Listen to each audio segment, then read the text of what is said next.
ओम शांति। 11/6/1971 के अव्यक्तवाणी के महावाक्य सार है। तीनों लोकों में बाप दादा के पास रहने वाले रत्नों की निशानियाँ। यह कौन सा ग्रुप है? इस ग्रुप को सजाकर क्या बनाया है? बदल कर और बनकर जा रही है ना। इन्हों को बदल कर क्या बनाया अपना।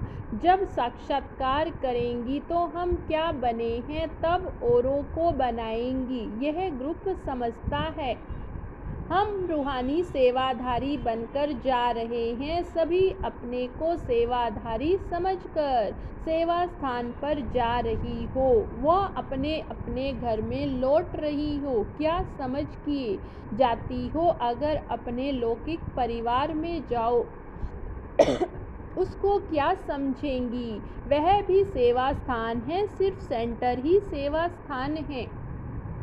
अगर घर को भी सेवा स्थान समझेंगी तो स्वतः सेवा होती रहेगी। जो सेवाधारी होते हैं उन्हों के लिए हर स्थान पर सेवा है। कहाँ भी रहें, कहाँ भी जावें, लेकिन सेवाधारी को हर समय हर स्थान पर सेवा ही दिखाई देगी। सेवा में ही लगे रहेंगे। घर को भी सेवा स्थान समझकर रहेंगे।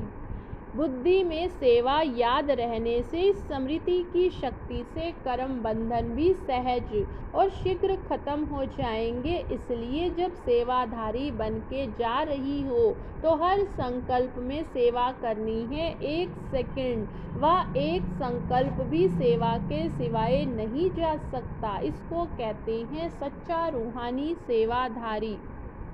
रूहानी सेवाधारी तो रूह अथवा आत्मा से भी सेवा कर सकते हैं। जैसे लाइट हाउस एक स्थान पर होते हुए भी चारों ओर अपनी लाइट द्वारा सेवा करते हैं, इसी प्रकार जो सेवाधारी है वह भी कोई एक स्थान पर होते हुए भी बेहद सृष्टि के बेहद सर्विस में तत्पर रहते।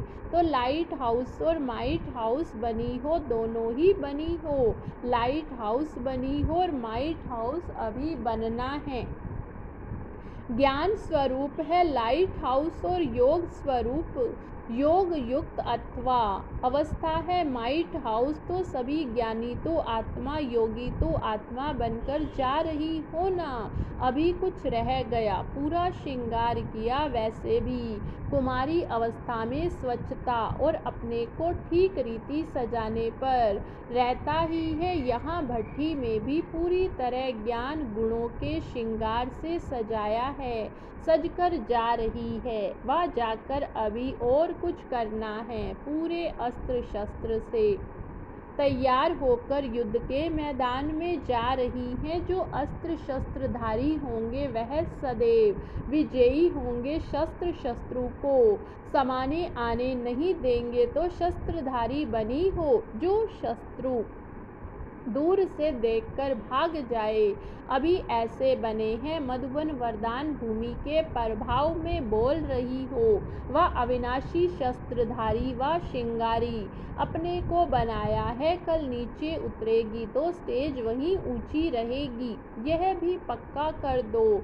कहाँ भी जाएंगे, लेकिन जो अपने आप से अथवा मधुबन के संगठन बीच ईश्वरीय दरबार के बीच जो प्रतिज्ञा की है वह सदा कायम रहेगी। ऐसी अविनाशी छाप हरेक ने अपने आप को लगाई है। निश्चय की विजय आवश्यक है और हिम्मत रखने वालों की बाप दादा और सर्व ईश्वरीय परिवार की आत्माएं मददगार रहती हैं। कितना भी कोई आपकी हिम्मत को हिलाने की कोशिश करे, लेकिन प्रतिज्ञा जो की है उस प्रतिज्ञा की शक्ति से जरा भी पाँव हिलाना नहीं। पाँव कौन से हैं? जिस द्वारा याद की यात्रा करते हो। चाहे सृष्टि क्यों ना हिलावे, लेकिन आप सारी सृष्टि की आत्माओं से शक्तिशाली है। एक तरफ सारी सृष्टि हो, और दूसरी तरफ आप एक भी तो भी आपकी शक्ति श्रेष्ठ है, क्योंकि सर्वशक्तिमान बाप आपके साथी हैं, इसलिए गायन है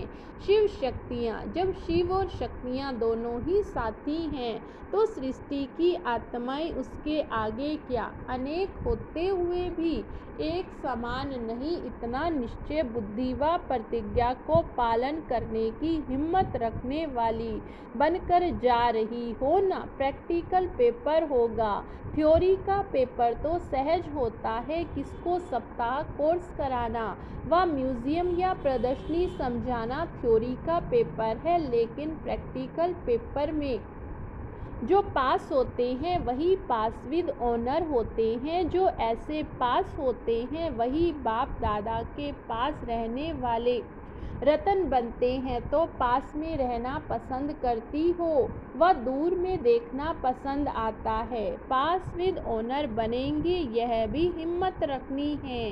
इस हिम्मत को अविनाशी बनाने के लिए एक बात सदैव ध्यान रखनी, कोई भी संग दोष में अपने को लाने की बजाय बचाते रहना है। कई प्रकार के आकर्षण पेपर के रूप में आएंगे, लेकिन आकर्षित नहीं होना। हर्षित मुख हो पेपर समझ पास होना है। संग दोष कई प्रकार का होता है, माया संकल्पों के रूप में भी अपने संग का रंग लगाने की कोशिश करती है। इस व्यर्थ संकल्पों के व माया के आकर्षण के संकल्पों में कभी फेल नहीं होना।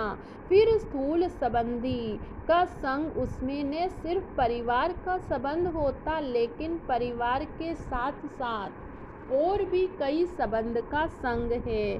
सहेली का संग भी संबंध का संग, और कोई भी संबंधी के संग में नहीं आना, कोई के वाणी के संग दोष में भी नहीं आना।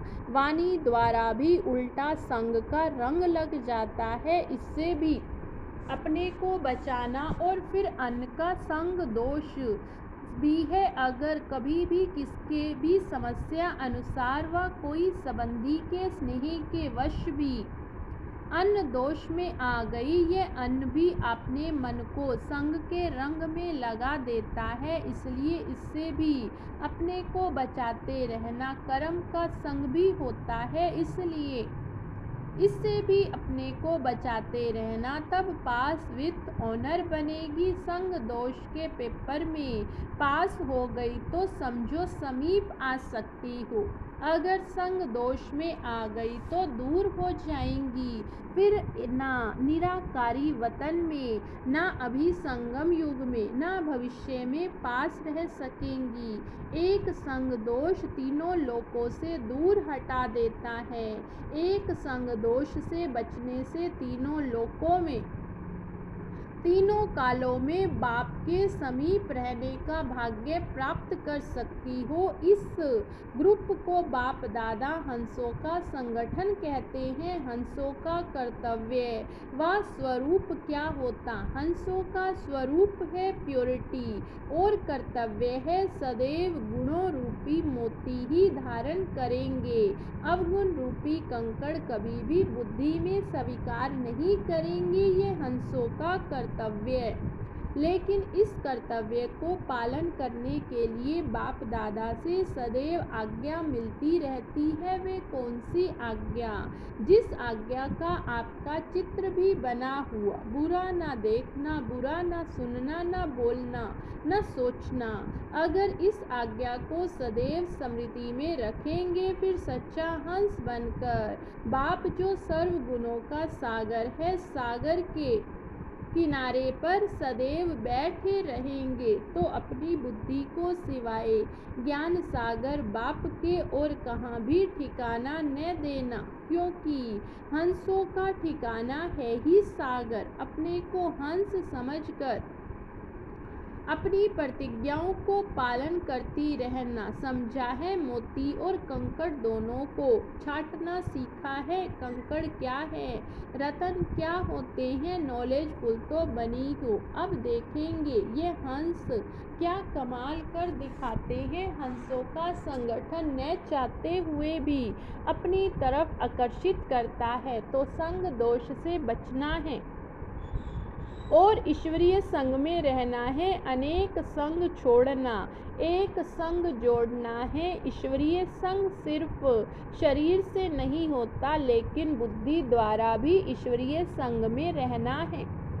बुद्धि सदैव ईश्वरीय संग में रहे और स्थूल संबंध में भी ईश्वरीय संग रहे। इस संग के आधार पर अनेक संग दोष से बच जाएंगे। सिर्फ ट्रांसफर करना है, कोमलता को कमाल में परिवर्तन करना है। कोमलता दिखाना नहीं, सिर्फ संस्कारों को परिवर्तन करने में कोमल बनना है। कर्म में कोमल नहीं बनना, इसमें तो शक्ति रूप बनना है। अगर शक्ति स्वरूप का कवच सदैव धारण नहीं करेंगे तो कोमल को तीर बहुत जल्दी लग जाएगा। तीर भी कोमल स्थान पर भी लगाते हैं, इसलिए अगर शक्ति स्वरूप का कवच धारण करेंगी तो शक्ति रूप बन जाएंगी, फिर माया का कोई तीर लग नहीं सकेगा।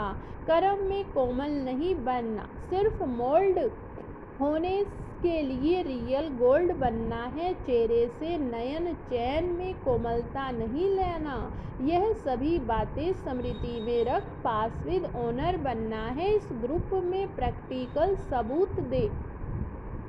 सबूत बनने वाले उम्मीदवार रतन दिखाई देते हैं। हर एक को एक दो से आगे जाना है। सदैव दूसरों को आगे जाता देख हर्षित नहीं होना है। सिर्फ दूसरे को देखते रहेंगे तो भगत हो जाएंगे। भगत लोग सिर्फ देख देख उनके गुण गाते खुश होते हैं। तुमको भगत नहीं बनना है, ज्ञान स्वरूप योग युक्त ज्ञानी तू आत्मा और योगी तू आत्मा बनना है। अब पेपर की रिजल्ट देखेंगे। जो प्रैक्टिकल सबूत देंगे वह फर्स्ट नंबर में आएंगे। जो सोचते रहेंगे बाप भी राज्य भाग्य देने के लिए सोचेंगे।